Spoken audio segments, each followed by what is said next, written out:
ये कहानी एलिन की ज़िंदगी की सच्चाई कहानी है, जिसे जॉब की तलाश है, इसलिए वह अपने शहर से बहुत दूर एम्स्टर्डम आ गया है। एम्स्टर्डम में वो पैसे कमाकर अपने लिए और अपने परिवार के लिए घर खरीदना चाहता है। अब जब वो होटल आता है तो वो देखता है कि उसके ईयरबड उसके पास नहीं है, जिसके यूज़ ऑडियो के सुनने के बिना बहुत ज़रूरत होती है। उसकी वाइफ का कॉल आता है, वह पूछती है क्या तुम अपने होटल पहुंच गए। वह कहता है हाँ, होटल तो पहुंच गया हूँ, पर मेरे ईयरबड कहीं गिर गए हैं, इसलिए मैं पास वाले स्टोर में ईयरबड लेने के लिए जा रहा हूँ। इसके बाद एलिन पास वाले एप्पल स्टोर में जाता है, और जब वो अपने लिए ईयरबड देख रहा होता है तो वहाँ एक एब्डल नाम का आदमी उसी स्टोर में आता है और अपने बैग से गन निकाल कर बहुत सारी गोलियां चला देता है।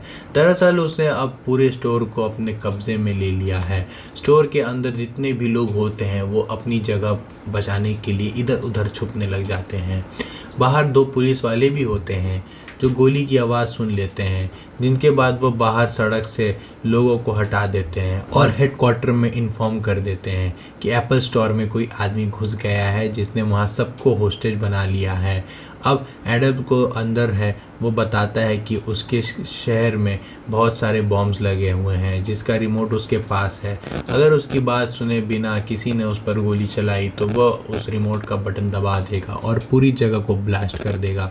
दरअसल स्टोर के अंदर जितने भी लोग होते हैं वो अब कहीं ना कहीं छुप चुके होते हैं और बहुत सारे लोग वहाँ से बाहर भी निकल चुके होते हैं, पर एलिन अब भी उसी जगह पर होता है जहाँ पर एडविल है। वो अपनी जान बचाने के लिए ज़मीन पर लेटा हुआ था। एडवल उस पर गन पॉइंट को ले लेता है। एलिन बहुत ज़्यादा डर चुका होता है। वह पूछता है तुम मेरे साथ क्या करोगे।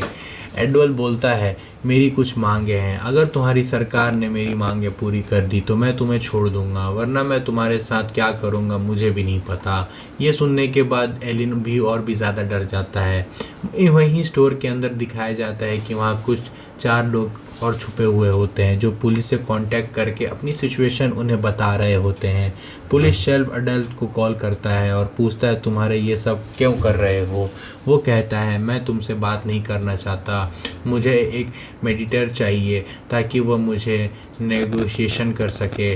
और ये बात सुनकर पुलिस शेल्फ लाइन नाम के एक लेडी को बुलाती है जो पहले भी इस तरीके का केस सॉल्व कर चुकी है। वो नेगोशिएशंस में बहुत अच्छी होती है। पुलिस चीफ लैरी को बताते हैं कि स्टोर के ऊपर और भी लोग फंसे हुए होते हैं। वहाँ एक कॉर्पोरेट ऑफिस होती है जहाँ पर 44 लोग फंसे हुए होते हैं, उनमें से किसी की भी जान बचानी पड़ेगी, इसीलिए जो भी बात तुम कर रहे हो। हालांकि हमारे स्नाइपर्स उस स्टोर के ग्लास को तोड़ सकते हैं, लेकिन वो बहुत मोटी होती है, गोली उसके आर पार नहीं जा सकती है। और उनमें से एक जैकेट भी पहना हुआ है जिसमें कई सारे एक्सप्लोजन्स भी लगे होते हैं। अगर हमने उसे मारने की कोशिश की तो वो रिमोट का बटन दबा देगा और इतना बड़ा नुकसान हो जाएगा कि जिसका जवाब हम सरकार को भी नहीं दे सकते हैं।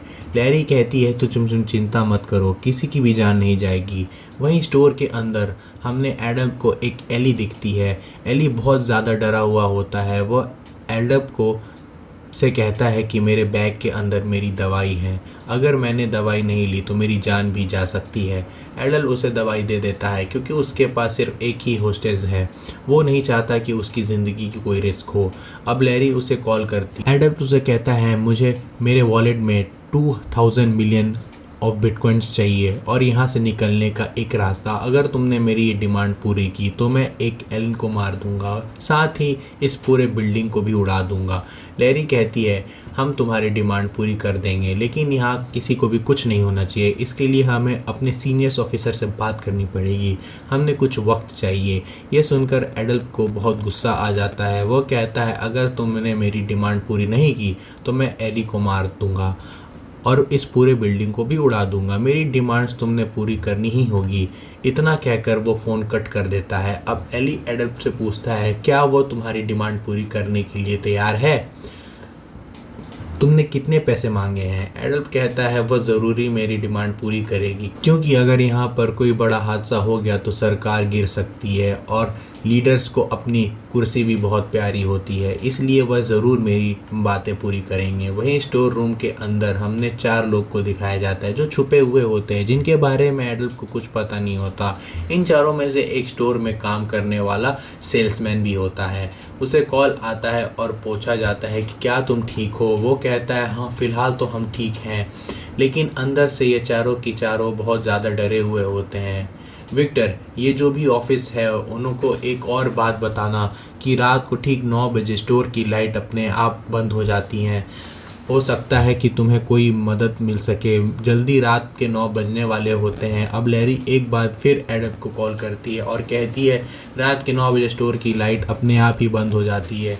तुम इससे हमारी कोई भी चाल मत समझना। दरअसल लैरी ने एडम को जानबूझकर ये बात बताई होती है ताकि वह डर के मारे एडम को या बिल्डिंग को कुछ नुकसान ना पहुंचा दे। लेकिन एडम को कोई अब अपनी बात मनवानी ज़रूर पड़ती है, इसलिए वह एलिन को गन पॉइंट पर ले आता है। वो कहता है अगर किसी ने कोई चालाकी की तो मैं इसे मार दूंगा। रात में ठीक 9 बजे लाइट अपने आप ऑफ हो जाती है, पर जल्दी लाइट वापस आ जाती है। दरअसल लाइट के वापस ऑन करवाया गया था ताकि एडल्फ को डर के मारे कोई बड़ा नुकसान ना कर दे। अब एडल्फ अपनी एक और एलिन फोटो खींचता है और सोशल मीडिया पर पोस्ट कर देता है, जिसे पूरी दुनिया देख लेती है। पुलिस चीफ उस फोटो को स्टोर के बाहर ही बॉम्ब डिस्पोज स्क्वाड को भेज देते हैं। वो देखते हैं कि फ़ोटो में एडल्फ की बॉडी पर जो बॉम्ब है वो असली है या नकली।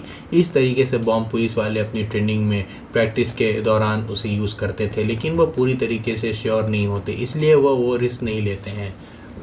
उसका प्लान होता है कि किसी भी तरीके से वह बिल्डिंग के ऊपर वाले फ्लोर पर पहुंच जाए जहां 44 लोग फंसे हुए होते हैं। पर अंदर एडल्फ अब ज़्यादा देर तक इंतज़ार नहीं कर सकता। वो लैरी को कॉल करता है और कहता है क्या मेरे पैसे का इंतज़ाम हुआ।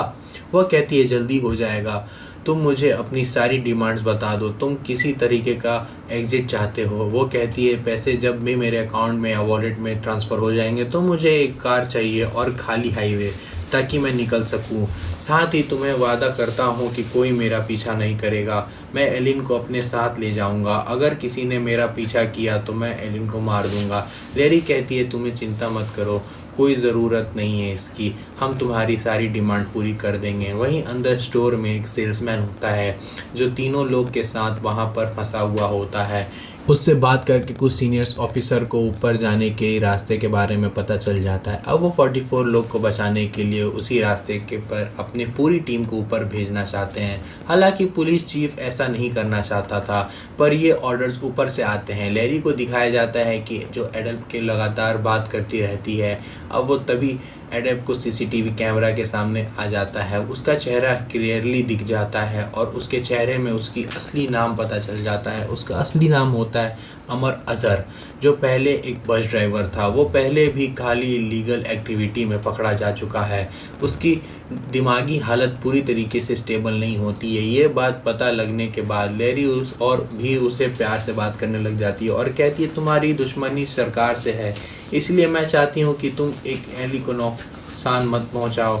वहीं ऊपर उसे हमें दिखाया जाता है कि फोर्स की पूरी टीम पहुंच चुकी होती है और एक एक करके बड़ी सावधानी से वो 44 लोगों को वहां से निकाल लेते हैं, जिसके बारे में अमर अजहर को बिल्कुल कुछ नहीं पता होता। सेल्समैन के साथ जो 3 लोग थे वो सब भी स्टोर के अंदर फंसे हुए होते हैं, जिसमें से एक लेडी की तबीयत बहुत ख़राब होने लग जाती है। वो बाहर पुलिस ऑफिसर को बताती है कि उसके स्टोर आने वाले होते हैं। जल्द से जल्द ही हमने से ये पता चल जाता है कि डॉक्टर उस लेडी को कंडीशन सुनकर ये कन्फ्यूजन लगाता है कि उसके हार्ट की प्रॉब्लम ठीक है कि नहीं, बल्कि उसे एक पैनिक अटैक आया हुआ होता है।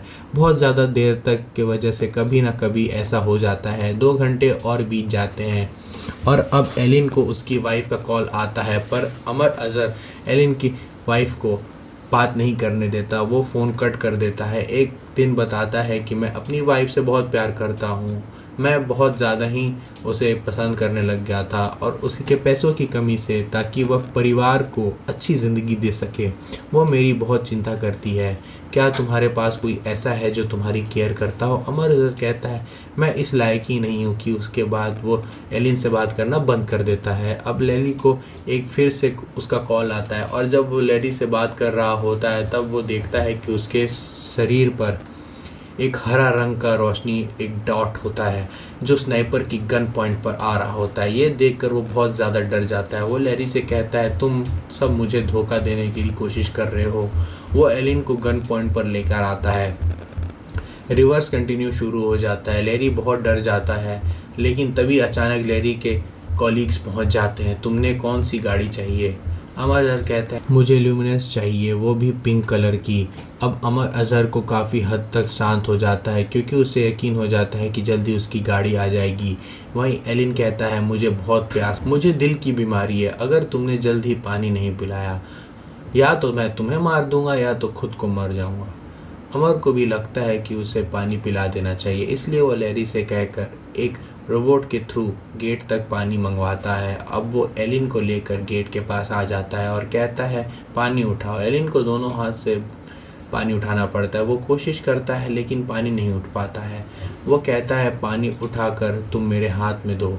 वो अमर अपनी गन रख कर जैसे ही पानी उठाने झुकता है, एलिन को मौका मिल जाता है। वो वहाँ से भाग जाता है। अमर का भी पीछा करता है, लेकिन तभी वहाँ पर सोल्जर की एक टीम होती है जो गाड़ी में बैठी हुई होती है। वो अपनी गाड़ी से अमर को हिट करके ज़मीन पर गिरा देते हैं, पर अब वो कोई उसके पास नहीं जाता, क्योंकि सबको डर लगता है कि उसने अपने शरीर पर डेंजरस बॉम्ब लगा कर रखे होते हैं। लेकिन बहुत देर तक सब कुछ नहीं होता, तो एक टीम उसके पास जाती है और देखती है अमर मर चुका होता है, क्योंकि गाड़ी ने उसे बहुत ज़ोर से हिट किया होता है। अब स्टोर के अंदर सेल्समैन के साथ 2-3 लोग और फंसे होते हैं। उन सभी लोगों को बचा लिया जाता है। एलिन को भी छोड़ दिया जाता है। इसके बाद वो अपने होटल जाकर अपने नए ईयरबड से गाने सुनता है, पर उसके दिल में जो कुछ पिछले घंटों में हुआ है उसका बहुत गहरा सदमा होता है। पर उसे पता है कि अब उसकी जान बच चुकी है, जिसके लिए वो ईश्वर को शुक्रिया अदा करता है।